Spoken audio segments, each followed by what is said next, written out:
All right, so welcome to a video that will cover the last little bit of lecture 15A as well as all of 15B so that we can cover this material a little sooner before the midterm, and so we can spend all of Thursday answering any additional questions you have before midterm 2. All right, so when we left off in lecture today, we're talking about aneuploidies in humans, and generally those don't survive to birth other than trisomy 21, as well as a bunch of different aneuploidies that occur for the sex chromosomes, and we talked about why. Now, let's talk about aneuploidies in other species, because those are found in other species as well, and other species may be able to handle more different types of aneuploidies. So some examples. So there are many different aneuploidies of Jimson weed. There's different kinds because, trisomies specifically, because if you think about there's many different chromosomes, depending on which chromosome has an extra copy, that can have a different effect on the phenotype of that of this species. So each trisomy produces a different phenotype when you're looking at the seed pods. So that's actually the last bit of lecture 15A. All right, so if you have questions, feel free to bring them to class on Thursday, or if you're more comfortable, you can also email me the question and I can kind of add it to the list of questions we can talk about in class on Thursday. All right, but for now, let's move on to lecture 15B, in which we'll be looking at a different type of chromosomal mutation than euploidy or aneuploidy. So first, let's, as we did before, go through the new terminology together to help you understand the types of chromosomal mutations we'll be looking at and what they're called. So this figure here basically shows a bunch of different crossing over events, unusual crossing over events, that will take this original chromosome shown here and produce chromosomes that have different chromosomal rearrangements. All right, so this is the class of chromosomal mutation we're going to be talking about for the rest of this lecture. All right, so for each of these different chromosomal rearrangements, I want you to look at the original and look at the mutated version and think about what the change is that happened and what you might call that change. All right, so I want you to label these 4 different types of rearrangements based on what they look like compared to the original unmutated chromosome. All right, so you're going to label each type of rearrangement starting from top to bottom, right? So from the top arrow to the bottom arrow, using these terms here. Okay, so basically here are your choices. So figure out which label goes with this one, which label goes with this one in order from top to bottom. All right, so pause the video now and make your choice. All right, welcome back. So the correct answer is E. All right, so this is a deletion because you notice that 2 and 3 are now missing. It got deleted from the chromosome from where it normally is. The second one is a duplication in that we have 2 copies of regions 2 and 3. 4 is an inversion in that 2 and 3 are still here, but now they're in the opposite order. Instead of 1, 2, 3, 4 in the original, we have 1, 3, 2, 4.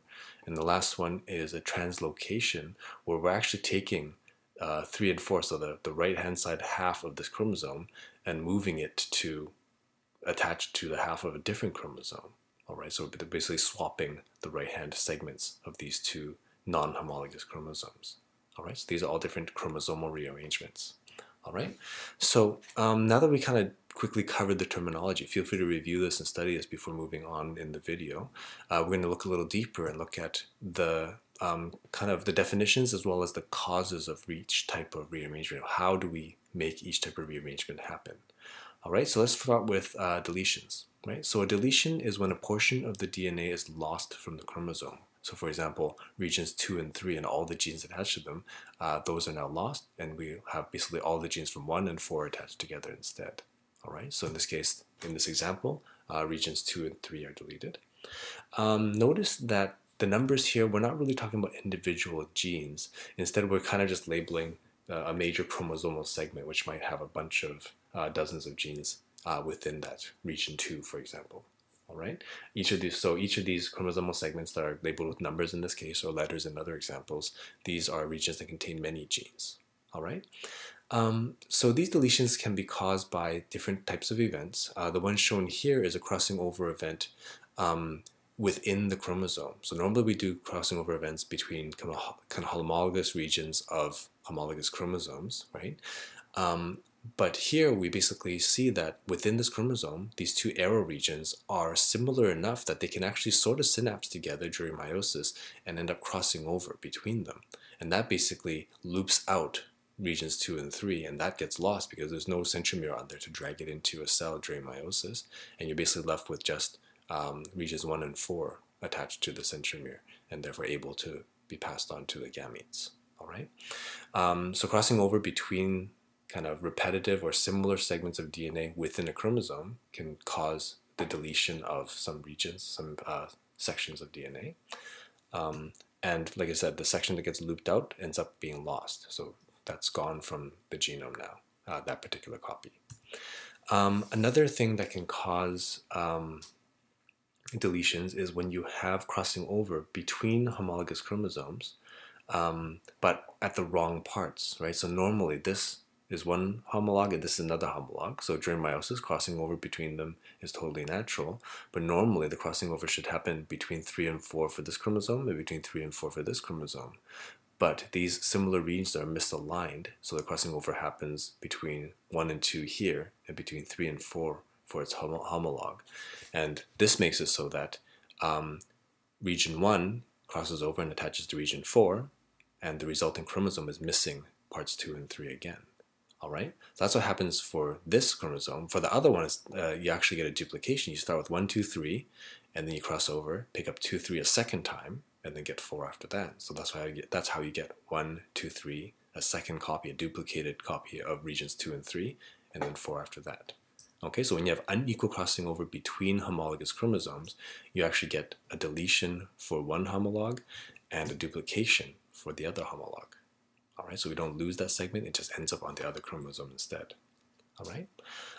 One last way in which deletions can happen is when the DNA spontaneously breaks, which does happen, right? So it kind of gets broken here and broken here, and when it gets put back together, this segment joined this segment, and segment 2 and 3 got lost. And so basically we just broke it and lost the middle piece.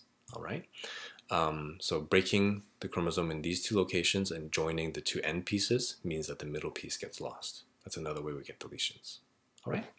So that's how we get deletions. Now duplications, right? Duplication is when a portion of the DNA, so large segments with many, many genes, are present more than once, right? It ends up being duplicated in the chromosome, whereas in the normal unmutated chromosome, it would only be there, say, one time.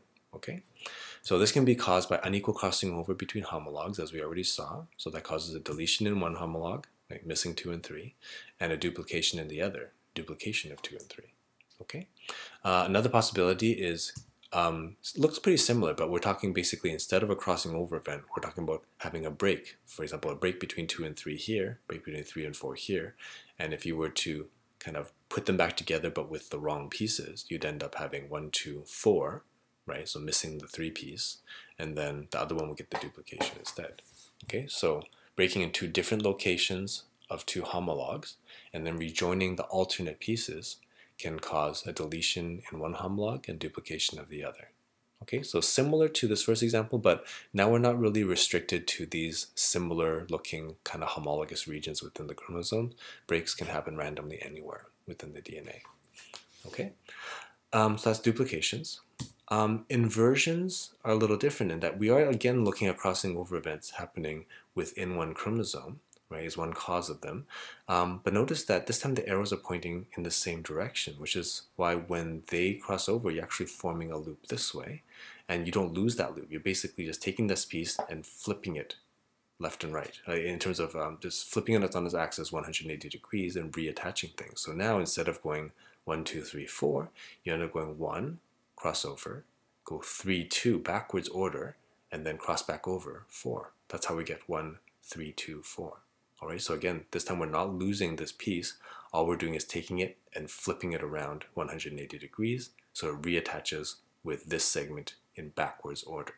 That's what an inversion is. So an inversion is when a portion of the DNA is essentially the coding of it, all the genes are flipped around and turned 180 degrees and basically are read or are present backwards in the chromosome. Okay, so in our example, we end up with an inversion of 2 and 3, regions 2 and 3. So inversions can be caused by, in this first example, crossing over between repetitive segments of DNA, but in this case, they're present in opposite direction. Okay, that's why we don't get the deletion we saw earlier. Okay, we see an inversion instead. Another possibility is pretty similar, except we're talking about just random breaks in two different parts of this chromosome, and then when it reattaches, it reattached with this middle segment flipped around. Okay, so that rejoining with the flipped segment ends up inverting that segment. And that's pretty much it. Those are the two main ways you get inversions. All right. I know it's a lot of terminology, but feel free to review this, write your own little notes and summarized versions of this, make a little table, for example, and it'll help you remember it better. So finally, looking at translocations. These are really interesting ones when we look at the effects. This is when you take a portion of DNA, so a big segment of DNA with lots of genes on it, and you move it from one chromosome, so this orange chromosome, and attach it instead to this non-homologous purple chromosome instead. Okay? So there's different kinds of translocations. This one shown here is actually a reciprocal translocation, meaning that not only are you moving this purple half down, so this orange segment down to the purple chromosome, you're also moving this half of the purple chromosome up to the orange one. So you're basically just swapping pieces, right? So DNA segments are swapped, but no DNA is actually lost. Okay, this is actually not as severe a mutation as if you lose an entire, this entire purple segment, which would be pretty bad actually, all the genes being lost there.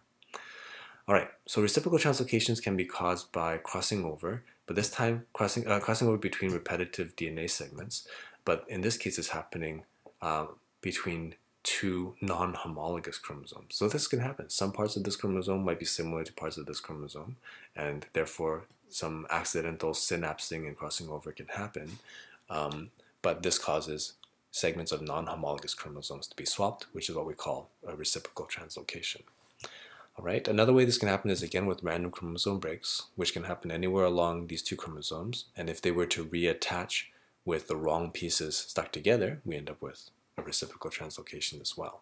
Okay, so rejoining of these alternate pieces after the break. All right, so hopefully that is a pretty good review of the terminology and the causes of these rearrangements.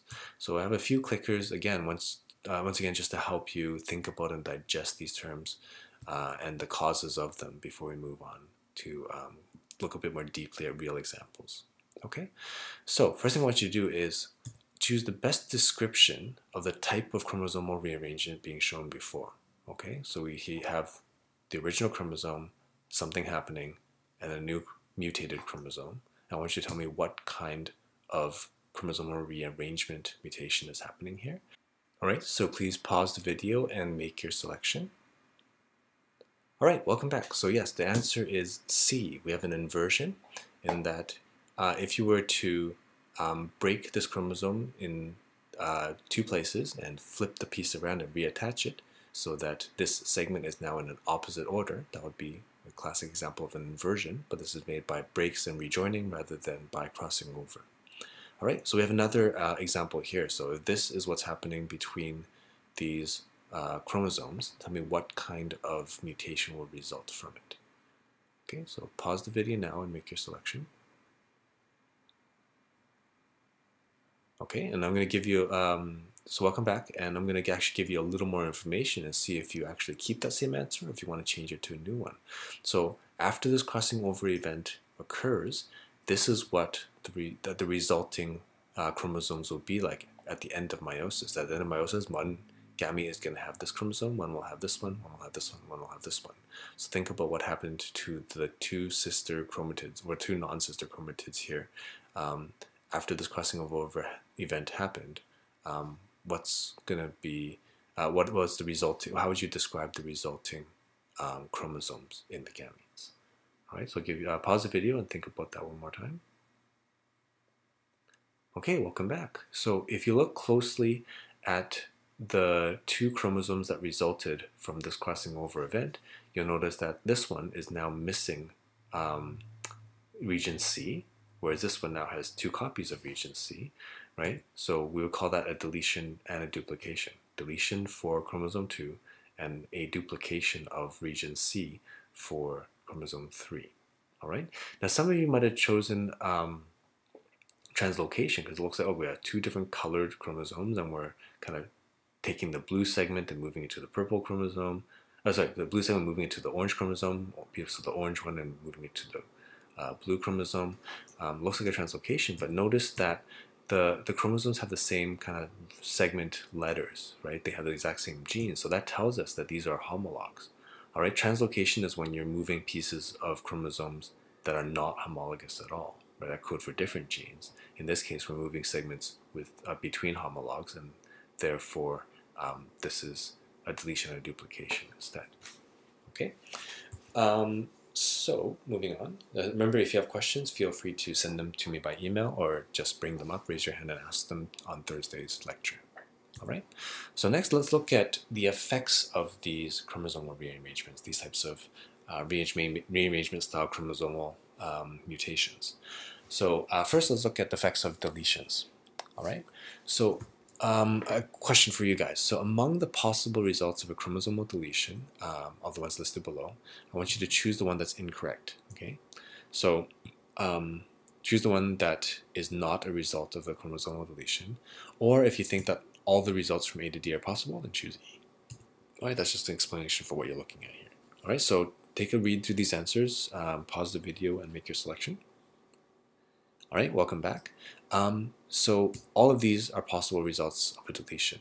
All right, so once again, if you're looking at a question like this and 2 or more of these are correct, then you're probably looking at E being the correct answer in this case. All right, so let's take each one of these to discuss them, because this is a good list of all the different ways in which a deletion can affect the individual who has it. Okay, so chromosomal deletion can cause spontaneous abortion of the affected individual.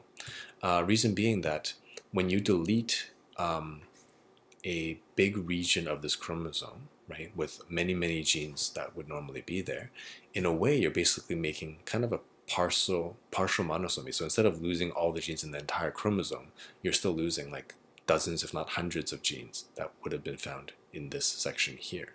All right, so for all the genes that got deleted, you're left with just one copy of all of these genes found on the other chromosome. And once again, we're going to get some major problems, just like you do for aneuploidy, in that we have gene imbalance for all of the missing genes now. We only have one copy of all the genes for the deleted segment, whereas 2 for everything else, right? So that's usually very bad for organisms. Also, we get unmasking of any lethal or deleterious recessive alleles that might have been found in that deleted segment as well, because now we only have one copy, right? One chance to get that allele right. Right? So generally speaking, this gene imbalance and this unmasking of the bad recessive alleles will cause even a major deletion to fail to develop, much like an aneuploid, a monoploid might. And monosomy might. Okay. All right. Second thing that deletions can cause is it can cause the underproduction of functional RNA, meaning, like, for example, tRNA, an RNA that you would transcribe from a gene, and from there use it to do something important in the cell, right? So how does a deletion cause the underproduction of a particular RNA that's coded by some genes close to this or within this deleted segment? So let's say that you have here kind of 2 homologous chromosomes. I'm just going to show kind of the non-replicated version of this. Gene A happens to have a weak promoter, meaning that when that protein does get transcribed or translated, a small amount is produced. Whereas here we have a strong promoter, meaning that when this gene is activated, it produces lots and lots of protein. So let's say we deleted this segment right here. Okay, so basically we lose the segment. This part is now attached directly to this part. All right, so notice that gene A and B both lost one copy of their coding region. Okay, this purple part is the coding region, the part that actually codes, that gets transcribed and translated, that codes for the protein. Right, so since we lose the entire coding region of gene A and gene B, right, it makes sense that gene A and gene B may now be underexpressed, and that normally when you activate the gene, 2 copies get activated. Now these 2 are gone, only this one gets activated and this one gets activated, so now I'm making, in theory, possibly half as much protein as before, so underexpression. Interestingly enough, gene C might also be underexpressed, because instead of having this coding region, the one that's actually transcribed and translated, instead of having that being bound to the strong promoter, it's actually bound to the weak promoter, so that if it gets activated, it's now producing less protein than before. Okay, so we lost the strong promoter, and instead it got attached to a weaker promoter. All right, so that's important to know that every gene has a promoter region that decides where and how much protein gets produced, and it has a coding region that's longer, usually, which actually contains the code that gets transcribed and translated. It actually tells the cell and the ribosomes what protein to make. All right. Another interesting thing to keep in mind is that the difference between these promoters is not just how much protein is made when the promoter is activated.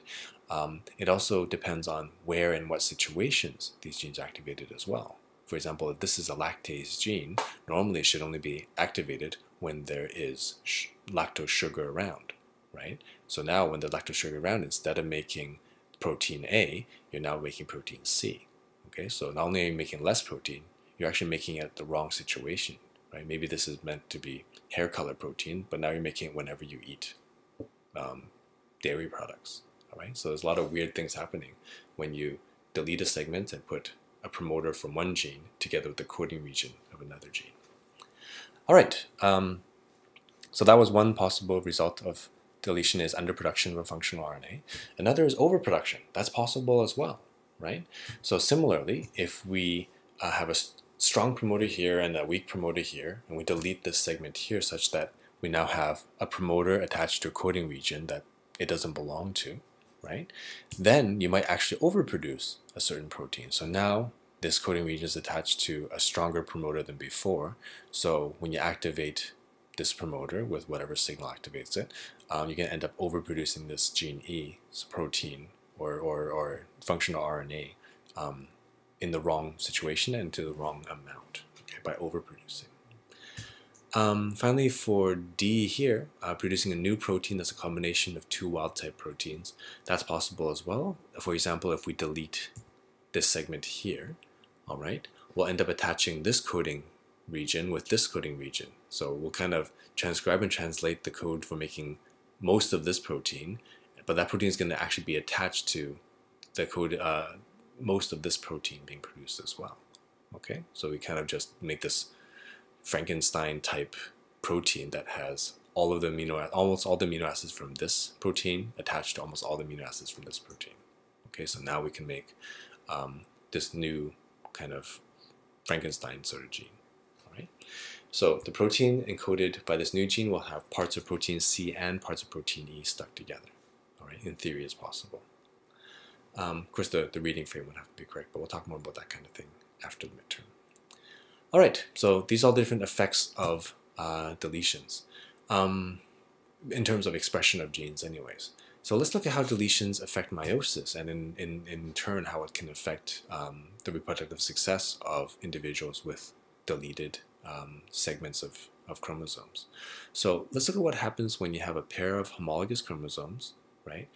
And it's heterozygous for a chromosomal deletion, meaning that one chromosome is fully intact, A, B, C, D, E, F, and the other chromosome has a deletion. It's missing regions C and D and all the genes attached. Okay, so what happens when these two homologs try to synapse during prophase 1 of meiosis 1? So as a good kind of thinking problem for you, try drawing the tetrad, right? So assuming that these two homologs are going to try to synapse wherever the regions have very similar DNA coding, right? What would what would the synapsed homologs look like? All right. So take a moment and try to draw it first in your notes. So pause the video now and come back and see the answer. Okay, welcome back. So hopefully you drew something like this, right? So as I said earlier, you want to take all the homologous regions like A and B and A and B and join them together, E and F, and join them together. Well, what that leaves is this segment C and D has no equivalent segment, got deleted in the other homologous chromosome, and therefore all it can do is kind of loop itself to get out of the way so that at least the parts that have homologous regions can synapse together. Right, so that forms what we call a deletion loop, and this is actually visible under a microscope during meiosis. Okay. Now a correction. So this figure is actually from a textbook, but to correct it, notice that in this picture, each homolog is only made up of a single chromatid instead of two chromatids. It should actually have two chromatids for this normal chromosome and two sister chromatids for this deletion chromosome. All right. So during prophase 1, it should actually look something like this, right? So add a centromere here, and we'll have 2 orange sister chromatids with intact C and D region, and 2 sister chromatids with regions C and D deleted. Okay, but in any case, like with that correction in mind, right, crossing over can still occur within this synapsed, synapsed chromosomes, as long as they're in regions that are still homologous between the 2 chromosomes. Okay, so at the synapse regions, crossing over can continue, meiosis can continue on as well. All right. Bring any questions you have on Thursday. All right, deletion mapping. So this is an interesting kind of application of what we know about deletions. So let's say you have a bunch of mutants where you know which segments are deleted, you know exactly what parts are deleted. You can actually use these mutants as a tool for mapping where new mutant alleles are. Okay, so let's say you have in your lab a whole bunch of these deletion mutants, and you can actually use them to compare, to locate or find in general which region a new mutant allele might be found in. All right, so how do we do this? So we start by crossing a heterozygote for a mutant allele. All right, so say M star here is our newly discovered mutant, and we don't actually know where it is on this chromosome. So let's just say, for example, that it's located here. All right, on the chromosome, and we're going to we're starting with a heterozygote for this mutant allele, so meaning that there's a new mutation on one chromosome and the other one is fully wild type. Okay, so there's one individual that's heterozygous for this new mutation, and we're going to cross that with a heterozygote for deletion A. All right, so basically for the other parent, we're going to be missing this segment here. Right, so this part and this part's actually attached, but by putting a gap here, we're basically saying that all of these genes that are normally here, they're now gone. Okay, so deletion of segment A. And then the other chromosome for this heterozygote for the deletion will be fully wild type as well. Okay, so when you mate these 2 together, you're going to end up with 4 different offspring types depending on which chromosome this parent gives and which chromosome this parent gives. Okay, so if it gives 1 full wild-type chromosome from this individual and 1 full wild-type from this individual, you get a fully homozygous wild-type offspring. You could also give the mutated one here with the wild-type one here, right? And assuming that the wild-type alleles are dominant, then this individual will have a wild-type phenotype as well. You could have deletions of these genes, right? So this deletion, this chromosome which has a deletion paired up with this wild-type chromosome, and assuming if all of these genes are also wild-type dominant, then you would end up with, again, a wild-type phenotype individual.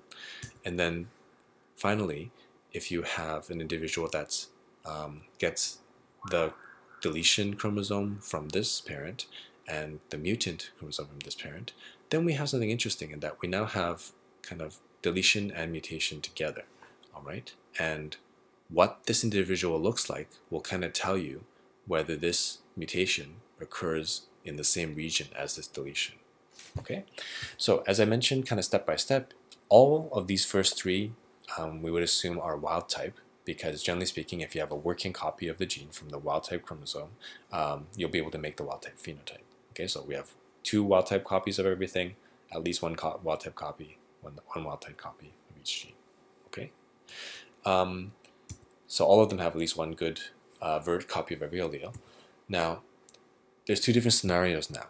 So looking at this last individual that has a deletion, a segment deleted, as well as a new mutation. If the deletion and the mutation are in the same location, in the same segment, meaning that what's deleted here includes what would have been the wild-type version of this M gene, then this individual will have a mutant phenotype, right? It's got a bad copy on this chromosome, and the other copy is completely missing. Therefore, there's no wild-type allele to make the individual wild-type. Instead, we see mutant phenotype. Okay? If, for example, though, you don't see a mutant phenotype at all, right, then that tells us that the deleted segment does not overlap with the location of this gene, right? That we still have an intact wild-type gene allele here for the M gene, right, to give us a wild-type phenotype, and then these are deleted genes, but we have the wild type alleles on this chromosome. All right. So if the deletion doesn't include the M gene, then we'd expect all of the offspring to be wild type. So that's kind of how you tell things apart. So based on the results, whether you see a wild type phenotype, whether you see all wild type phenotypes or you see some mutant phenotypes, that'll tell us whether we found an area where that mutation may be located. Okay, so that's kind of just an example of one test you would do, but in a more realistic example, we would use many deletion mutants, right? So here is a bunch of different mutant strains where sections of the chromosome are deleted, okay? So this is strain U, strain V, strain W, and so forth. So these are 6 different strains, and this kind of shows you which part of the chromosome is deleted, okay? And then you're going to cross each of these deletion mutants with an individual that has a new mutant allele. Okay, so it's basically same as what we just saw, heterozygote for deletion, crossed with the heterozygote for the new mutant, and we're looking to see, do we see any offspring that also have the mutant phenotype? Okay, so I'm going to give you the results, and I'm going to get you to pause the video and choose the most accurate estimate of where each gene is located. All right, so first of all, for gene 1, okay, this is the data. So if we took gene mutation 1 and we crossed them with each of these deletion mutant, heterozygotes of each of these deletion mutant mutants, these are results. Okay, so when you're reading the results, you're basically saying that, okay, when we cross a heterozygote for mutant allele 1 with deletion U, right? The plus basically says that all of the offspring are wild type, okay? Whereas the minus tells us that there were some mutant offspring, because that's how you interpret these results for mutation number 1 when crossed with each of these deletion mutants, okay? So here are your choices for where you think mutated allele 1 may be located. All right, so pick your answer, pause the video and pick your answer now. Okay, welcome back. So the correct answer is B, all right? And this will kind of teach you how to read these. So notice that in this table, there are 2 deletion mutants that end up giving you some mutant phenotype offspring when it's mated with a heterozygote for mutant allele 1. All right, so that basically says that this mutant allele overlaps with whatever is deleted for each of these deletion strains. All right, so if we look at the deletion for W, first of all, right, this is the first one that appears in our table, you'll notice that it's a pretty big region that got deleted, right? So we know at this point that gene 1 is somewhere within this deleted segment, but that's a pretty wide range. It's not as useful as our next deletion mutant, which is Y, right? Notice that kind of tells us the same thing. This minus tells us that our mutant gene 1 is somewhere within this segment, but this is more accurate, so let's use this data instead. That's why we're using B. All right, C was a decent choice, but B is a better one because it gives us a better, more accurate estimate of where gene 1 might be located. Okay, so one tip for how you can use this kind of pattern is that you want to pick the narrowest range of kind of possible locations for the gene. All right, so we know that mutant 1 overlaps with the gaps in any deletion mutant. That gives us a minus result, gives us some wild type. So it gives us a mutant offspring. Okay, so if you got options between wider or narrower, pick narrower. All right, next example is this. So this is gene 5, right?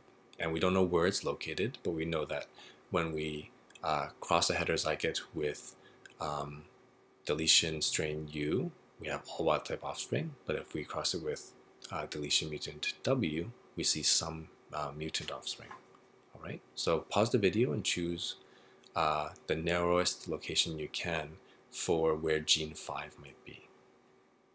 Okay, so pause the video now. All right, welcome back. So I would say that B is your best answer. All right, so some tips for how to do this. So we want the mutation to be located where these minus deletions are located. Okay, so the location where all three of these strains have gaps would be here. All right, so we know that our mutant strain must be somewhere within W, but again, that's really, really wide, but it has to be within X and Y as well, right? So the only region that's going to overlap with the gap of X and with the gap of Y would be in between these two right here. Okay, so notice that we're essentially drawing lines for the narrowest possible region that can be found in all three strains that gave us minus. Okay, but the reason why I'm actually choosing this more narrow segment instead of, so B is the correct answer instead of A, is because another thing you want to do is make sure that the mutation isn't located where you see a string with plus. Okay, so basically we know that the gene cannot be in this segment here, because if the gene was actually located, cannot be in this segment here, because if the gene was actually located in this segment, then we would see a minus when it's crossed with V, right? So if gene 5 is located here, it would overlap with deletion V and therefore give us some mutant offspring. But since we don't, since we see all wild-type offspring, we know that it can't be in the deleted segment of a plus deletion, okay? So that narrows down our possibilities to just the segment here that overlaps with all the minus strains, but does not overlap with any part of the deletion of a plus deletion. Okay, so those are the kind of two different things you're looking for when you're trying to choose the segment that has the mutant allele. Okay, so you want to find all the ones that do overlap with minus, but that don't overlap with the plus deleted segments. All right, so hopefully that's pretty clear once you listen to it a second time on the video. If you want to practice this more, here's a table that has our data for mutant 1, has our data for mutant 5, but also has 2, 3, 4, and 6 you can use for practice as well. You can also look at mastering genetics and your practice exam questions for practice with these types of questions. All right. If any of this is unclear, just bring it up on Thursday, and we'll hopefully have time to talk about it. All right. So those were examples of how we can use deletions in a functional way in DNA technology. So next, let's look at what happens when we have duplications. All right. So duplications, one possible outcome is that, or effect of duplications is that it can end up producing different phenotypes. These phenotypes may be because we have kind of a messed up gene balance now, right? So we now have kind of 2 copies of all of the genes found in region C, where we normally would have had 1. All right. We see this, for example, with the bar mutation in Drosophila fruit flies. So if you want to find out some more examples of how having multiple copies or extra copies of these duplicated genes can affect the phenotype in some interesting ways, do read up on the bar mutation in your textbook as well as online. You don't need to know that for your exams, but it's just a really good example for how duplications can affect phenotype. Now, another interesting thing that can happen with duplications is that when you take certain regions and you duplicate them, so there's now multiple copies of certain genes, that can actually be helpful if the species actually needs to make lots of transcript quickly. So for example, if you look at the E. coli genome, you find that 0.7%, so a pretty large percentage, relatively speaking, of the E. coli genome are made up of redundant genes, and specifically rDNA genes, meaning genes that when you transcribe them, you make rRNA, the RNA found in ribosomes. Right? So if you think about it, when you're if you're a bacterial cell and you need to make proteins and you don't have enough ribosomes, you want to be able to make the rRNA for those ribosomes as quickly as possible. So by having dozens, if not hundreds, of extra copies of rDNA genes, whenever you need to make the RNA transcript, you can make it dozens or hundreds of times faster than other cells. And that's actually maybe good for your fitness in different situations. Okay, that's why that might have evolved. So duplications can be good for fitness if you need extra copies, and having extra copies actually makes you make what you need faster. Okay. Another thing that can happen with duplications is you can evolve different gene families. So basically, after you duplicated all the genes in region C, right, you basically have 2 extra copies. So say those are wild-type alleles, you have now 2 working copies. some of these can now mutate and evolve other functions. For example, a gene that normally helps you digest lactose might mutate and help you slightly digest some other sugar, right? And that's fine because you still have a working copy of the lactase gene here, and now you're kind of mutating and eventually evolving a gene that can digest a different sugar instead. All right, so those two genes will be part of a gene family because they came from the same origin. They started off as the same copies of the same gene, but we were able to there's possible to mutate and start changing one of the copies because you still had another extra working copy ready to go behind you, right? So again, if you want to read up more about this, do look up the SR-GAP2 genes found in certain primates and take a look at how that gene family evolved and how it works. All right. So for these pink examples, feel free to read more about them in the textbook if you're interested. In the textbook or online if you can't find them in the textbook, but these are optional. These are not examinable. Okay. Next, let's look at the effects of inversions then. So when you have a segment of the chromosome, basically either through crossing over or through breaks in the chromosome, just get it flipped around so that they're now in the opposite order. You're not actually gaining or losing any genetic material. So in theory, as long as the breakpoints are not anywhere important, not like say in the middle of a gene, then technically speaking, you still have all the same genes as before. But you may still, if those breaks happen within the genes, then you might start losing the expression or changing the expression or function of certain genes. All right. So let's look at another thing that can happen when you have an inversion, if you're heterozygous for an inversion, is that during meiosis 1, the way that they synapse becomes different, right? Because if you think about it, if you inverted this middle segment here, right? So instead of A, B, C, D, you go A and then D, C, B is backwards and then E and F, right? You can't just synapse this as normal anymore because you no longer have the B from this chromosome lining up with the B from this chromosome if you were to line them up linearly like this. So the only way you can synapse everything as closely together as possible is by forming what we call an inversion loop, right? So notice that in order to bring this B close to this B, we basically have to take our orange chromosome and kind of loop it around. So it kind of comes at and meets the blue chromosome backwards. So A goes to synapse with D first and then loops backwards C, B, and then continues forward again to match with E and F. All right?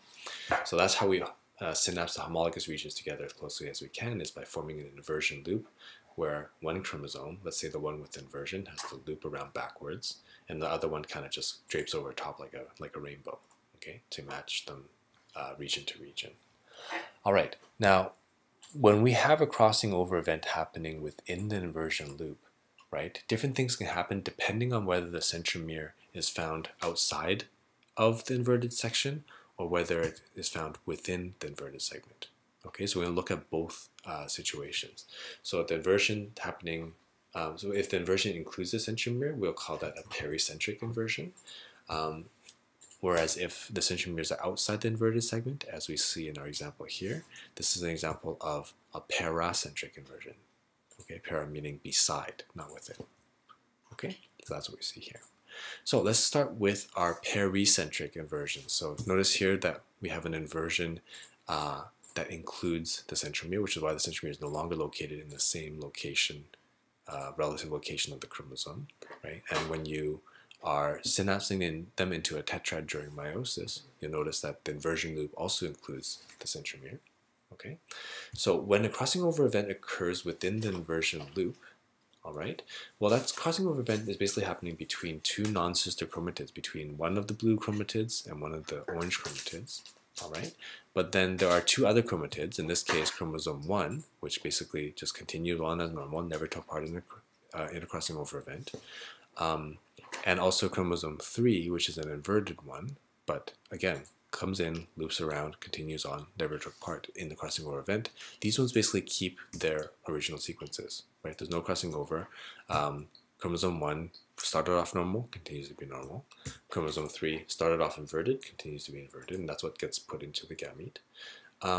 Now, for the ones that took part in the crossing over event, though, I want you to kind of follow along the letters as you follow along a chromosome, follow the crossing over and where it ends up. I want you to figure out which of the following kind of answers here, right, represents the chromosome found for one of the other chromosomes. So the ones that took part in the crossing over event, which one is seen among these options? Okay, so pause the video and make your decision.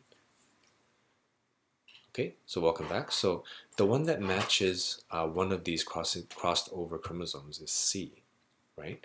So notice that if you start off with chromosome 2 here, right, you start off with region A, region B, region C, and then partway through this inversion loop, you cross over and instead join with the orange chromosome. So ABC, you're going to pick up D from the orange chromosome, but that loops backwards back to A. Right? So when ABC cross over, DA. Right? So the result is that you've basically duplicated region A. You have 2 copies of it, one from blue, one from orange, but you also deleted some segments as well. You're now missing regions E and F. All right, so that's some pretty severe changes that you're seeing there. All right, so you can kind of follow along with this blue line here as I just did. So start at one end, move along. When you get a crossing over event, swap segments and continue reading off the letters you meet as you go along this line here. Okay, so overall A gets duplicated, but E and F are deleted. Okay, for that particular chromosome. Okay, generally speaking, that's likely inviable because there's a lot of gene imbalance happening. You're missing a lot of important genes in regions E and F. You also may have imbalanced things by having now extra copies of the region A genes. All right, so how about the 4th and last gamete then, right? What does that chromosome look like? So follow that one along and read it off and decide which one of these makes sense. Okay, so this is 2. I'm just leaving up the one that we followed already to get this one. Right? Try to figure out what the last chromosome will look like. All right, go ahead. All right, welcome back. So having already looked at the chromosome number 2, right, which we know is going to lead to an inviable offspring, let's look at the one that's attached to kind of the 4' end of this chromosome 4. Okay, so if you start at kind of this 4' end of chromosome 4, right, as opposed to just the regular 4. You go along here, you start going backwards along this inversion loop, so you might have F, E, B, C, right, so you see this F, E, B, C, and then you cross over and you pick up on the blue side D, E, and F, all right? So as a result, you now have kind of double the genes for E and F, right, because you hit those areas twice. Sorry, having some PowerPoint issues. But we ended up deleting region A. We never picked up delete region A. Right. So once again, we have a bunch of genes that got deleted and a bunch of genes that got duplicated, and again, that should often lead to an inviable offspring. Okay, if that gamete was used to do sexual reproduction. Okay. So that's what happens during paracentric inversions, right? So you still have, 4 chromosomes coming out of this meiotic event, but 2 of them are likely inviable. One of them is fully normal. One of them has the inversion that you started off with. All right. So next, let's look at paracentric inversions, and these are kind of a little bit different. So in this case, we're looking at inversions where the centromere is outside of the inverted segment.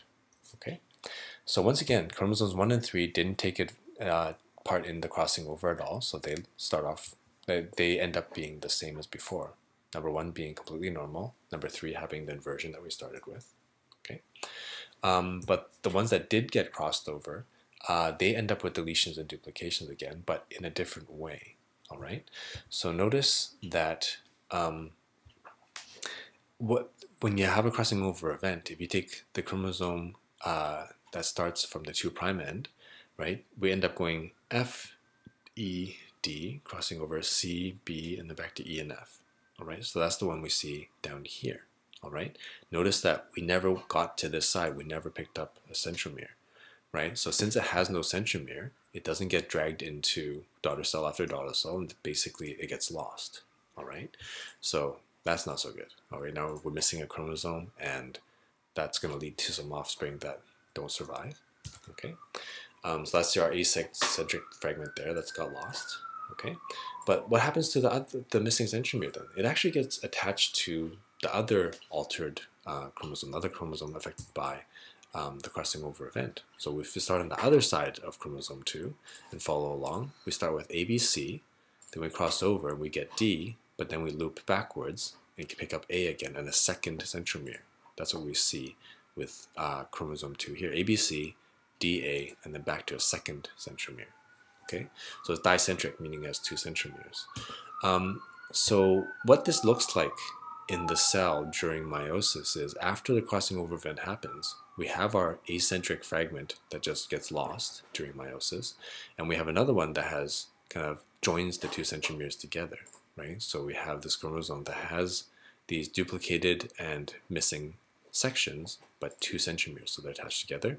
So remember during meiosis 1 that one centromere is going to go one way, one's going to go the other way, and since this dicentric kind of bridge links them together, at some point in between these 2 centromeres, this chromosome is going to snap in 2 pieces randomly, and depending on where it breaks, you're going to be losing different pieces of that chromosome. Right? So generally speaking, that's going to result in, once again, a non-viable gamete because pretty much no matter how that breaks, you're going to be missing some DNA because this segment is missing segments E and F either way. All right? So now that's a lot of information, but thankfully with the video you can review that as much as you like. But if you look over it one more time, right, whether it's a para or a paracentric inversion, right, we end up with if we have a crossing over event happening within the inverted region, you'll end up with half of the gametes being inviable, right? For all the reasons that we listed before, with all the deletions and duplications happening, and the acentric one being lost, so we'll lose a whole bunch of genes there, or the dicentric one being snapped in half at some point, again losing a bunch of genes. Like there's half of these gametes that are no longer viable, right? So therefore, you end up seeing, in a way, fewer crossovers in this inverted region, right? So that's kind of an interesting conclusion in that if you were looking at crossing over, right, within this individual, you'll notice that a lot less crossing over seems to happen in this inverted segment because whenever crossing over happens, you lose half of the gametes. Half the gametes are no longer viable. All right, so you tend to see fewer crossovers in inverted region than expected among the offspring, right? So another way to say that is inversions appear to suppress crossovers. If you're heterozygous for an inversion, you will see less crossing over happening within that region because you're losing a bunch of the offspring. Okay. All right, moving on to the next type of chromosomal rearrangement, which is translocation. All right, so again, in translocation, or reciprocal translocation anyways, you're not really losing any genetic material, you're just rearranging it, all right? So this is an individual that's diploid in that it has kind of 2 copies of this orange chromosome and 2 copies of the purple chromosome. But, so normally it looks like this, all orange, all purple, but in this pair of non-homologous chromosomes, there was a crossing over event such that the end of this orange one got swapped over here, the end of this purple one got swapped over here instead. Okay, so we now have a heterozygote for translocation. So when this happens, you don't really lose any genetic material, but gene expression and structure can still be affected.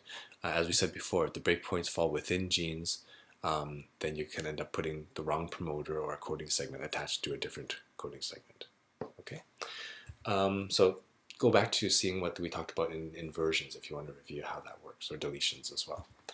All right, so if the crossing over events or the breakpoints do not fall within genes, then you would expect that this individual phenotype to actually be relatively normal because you have all of the same genes attached to the same promoters as before. They're just found on kind of different chromosomes that they're just rearranged a bit. All right. That said, though, even though this individual's phenotype might be normal, when it comes to reproduction, they may still be affected. All right. So the next slide will kind of help you see how that works. All right. But just to show you one more thing first, though, sometimes translocations can result in the loss of genetic material, right? For example, let's say that the breakpoints happen here and here, right? And you reattach them such that you have this tiny little chromosome that has a bit of orange and a bit of purple together. This smaller one ends up being lost, and you basically end up with just these three instead. Okay. Another way to look at it is that we took most of the genes from chromosome 21 and attached them to the tip of chromosome 14, right? Such that in a way we still have most of the genes. We only lost a little bit here and a little bit here. Maybe there's nothing essential there, right? But we do end up with fewer chromosomes and this kind of double-sized chromosome here. All right. So this type of translocation, which is called the Robertson's-Sonian translocation, this has very interesting but severe kind of effects on phenotype and survival. Okay, it depends on which genes are lost, but the specific one between chromosome 21 and 14 is an interesting one we're going to look at. All right, so let's look at how translocations affect individuals during reproduction. All right, so first example. So during meiosis 1, right, in an individual that is heterozygous for a translocation. So once again, this is a normal chromosome 1, a normal chromosome 2, right? And this is a translocated chromosome 1 and a translocated chromosome 2 where a segment got swapped over to chromosome 2 and a segment got swapped over from chromosome 2 to chromosome 1. All right? So when these chromosomes come together during meiosis, once again, segments that are homologous are going to join together as much as they can, right? Even though they may be found in different chromosomes. All right? So when they join together, you end up seeing the homologous pairs form a cross shape like this, right? So you can see how attached to T1 are some purple genes, right? And that's actually going to synapse with some of the purple genes from N2 instead. That's why these end up being side by side. So even though the similar centromeres are still lined up together, these two tetrads end up overlapping a bit between them and forming a cross shape because they have segments that are homologous between them as well. All right. So all of the homologous regions are synapsed together as much as possible in this cross shape, right? And from here, right, each homologous pair of centromeres, right? So once they may or may not be crossing over happening, but these centromeres, remember, they are still located between homologous segments, and during meiosis 1, you're going to end up taking one centromere and moving it up, one centromere and moving it down with whatever's attached to it. Okay, so that's why I labeled them different colors, so you know that one red goes up, one red goes down, one green goes up, one green goes down into separate cells. Okay, so during meiosis, each pair of centromeres ends up separating into different cells, and therefore you can get kind of two different outcomes based on which direction each of these centromeres go, right? One option is that both the normal version of chromosome 1 and the normal version of chromosome 2 go into the same cell, right? And therefore, the two translocated versions will go to another cell as well, right? If that happens, which gametes are able to produce viable offspring? Okay, so if N1 and N2 go together and T1 and T2 go together, which ones end up producing viable offspring, right? So pause the video and make your choice. All right, so welcome back. The result, the answer I was looking for is both types, right? So if you think about it, if you have meiosis happening such that in the gametes that you produce, half of them have completely normal chromosome 1 and 2, right? And the other half of the chromosomes have the translocated versions, you're not actually missing any genes, right? This one is completely normal. This one swaps some segments around, but they still have, in the end, all of the genes from the purple chromosome and all of the genes from the orange one. Okay, so that's what happens when the normal ones go together and the translocated ones go together. Another option, though, is that a translocated chromosome 1 goes together with the normal chromosome 2 and vice versa. All right, so when that happens, which ones are able to produce viable offspring?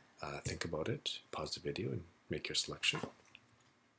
All right, welcome back. In this case, neither type can survive, right? For example, if we divided up the chromosomes like this, we'll find that, okay, in this case, we're missing all the all of the genes that come with the rest of this orange chromosome, whereas this one has twice as many copies of those chromosomes, but it's missing the upper part of this purple one. Okay, so in both types of gametes, both outcomes, you're missing large regions of DNA, and missing that many genes generally won't allow the offspring to survive. Okay, so that's one example. Another example is a Robertsonian translocation, which I mentioned a little bit earlier, and this produces a type of Down syndrome called familial Down syndrome, meaning that it actually gets passed on from generation to generation instead of being produced by non-disjunction events, as we talked about earlier in lecture 15a about aneuploidy.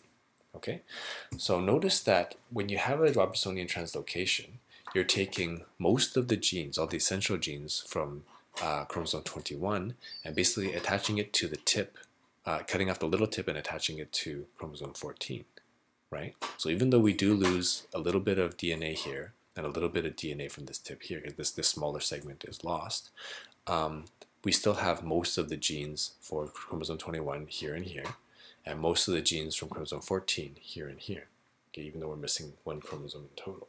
All right, so the small chromosomes often lost in subsequent generations, but though that segment that's lost actually doesn't have any important genes in it. It doesn't have any genes that cannot produce a surviving individual with just one copy. All right, so having produced this Robertsonian translocation carrier, how might this affect the survival and reproduction of this individual, which has these 3 chromosomes there? All right, so think about it and choose your answer. So you can pause the video now. All right, welcome back.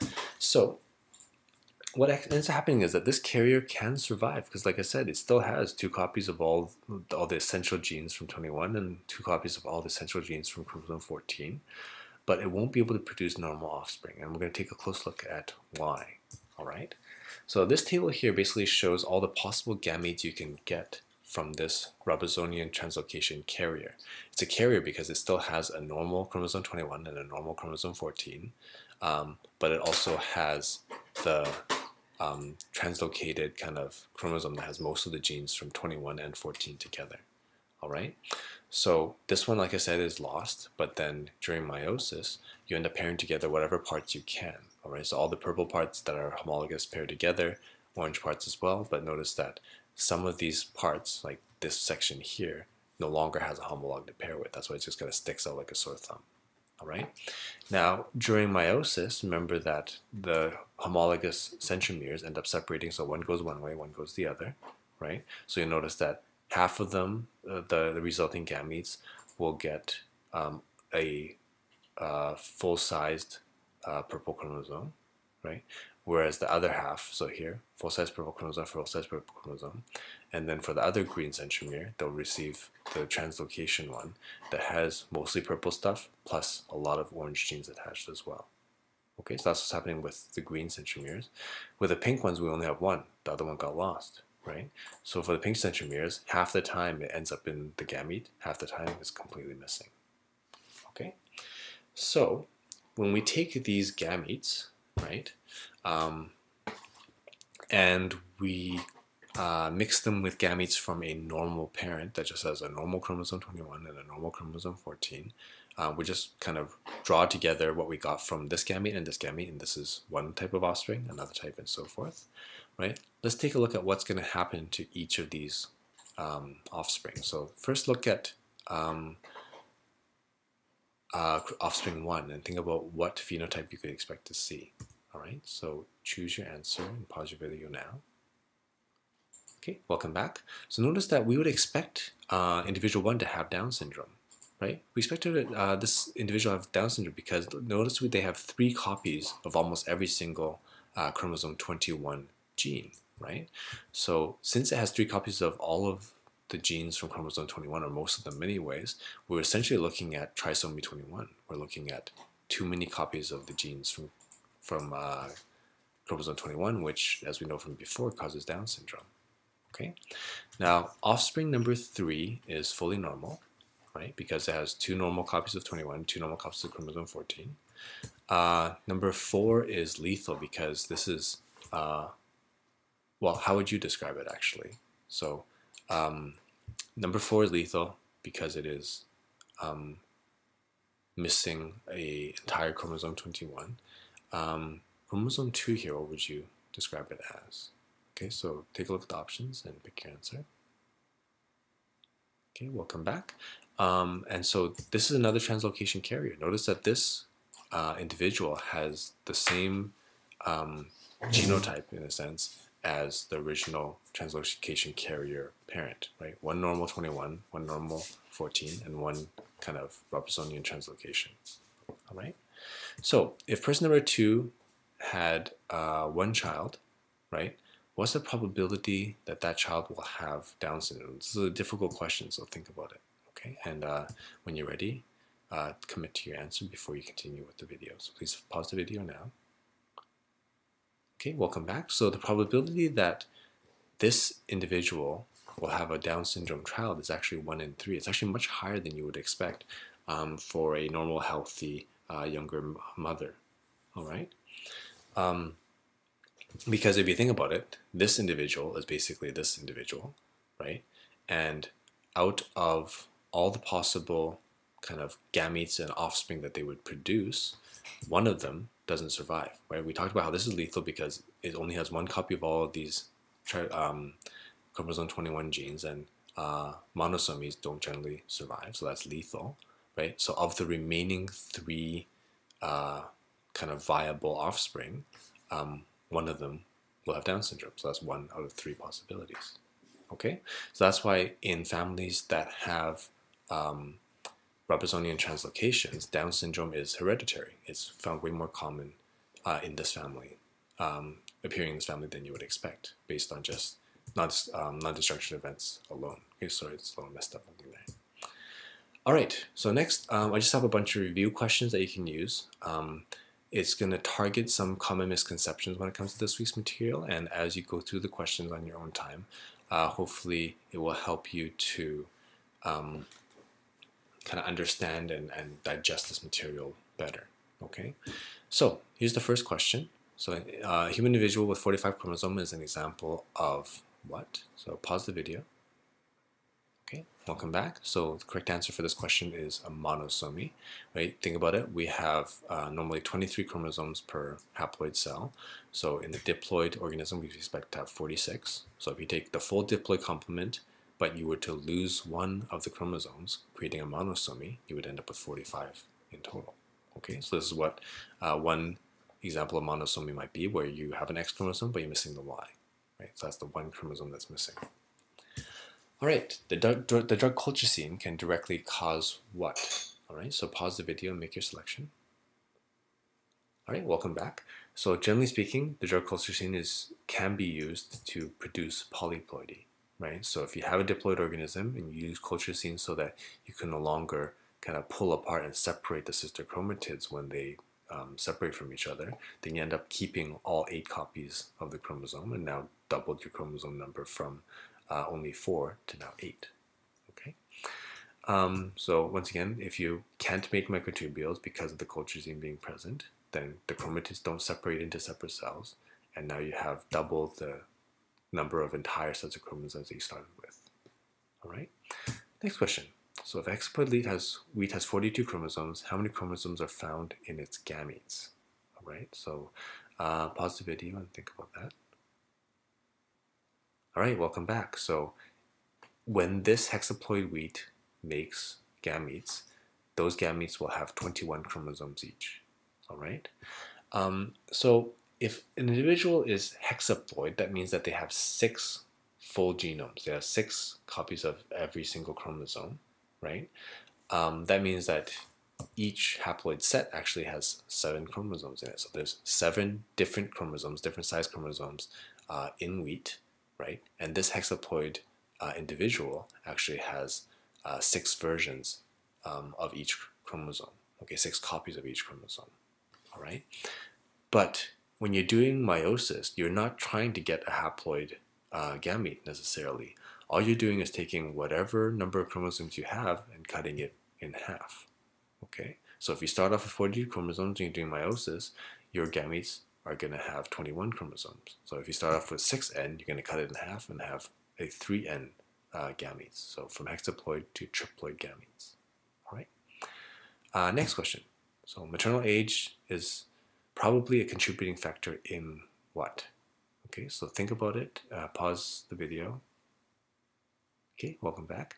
So definitely, yeah, maternal age, as we talked about, is a contributing factor in trisomy 21, which is Down syndrome, but it doesn't specifically target just chromosome 21. It actually affects all trisomies, right? So the older you are, the more likely you are to have a non-disjunction event. Therefore, the more likely you are to be either missing a particular set of chromosomes or to have extra copies of particular chromosomes in the genome.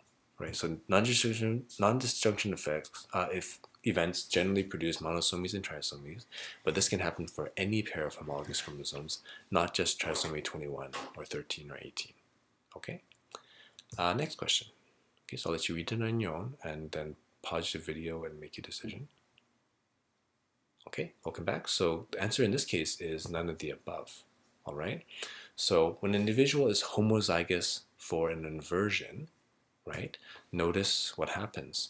Being homozygous, so when you're heterozygous for an inversion, right, the only way you can have proper synapsing between homologous regions is by having one of them loop backwards and one of them continue in the forward direction, and therefore you make this inversion loop, right?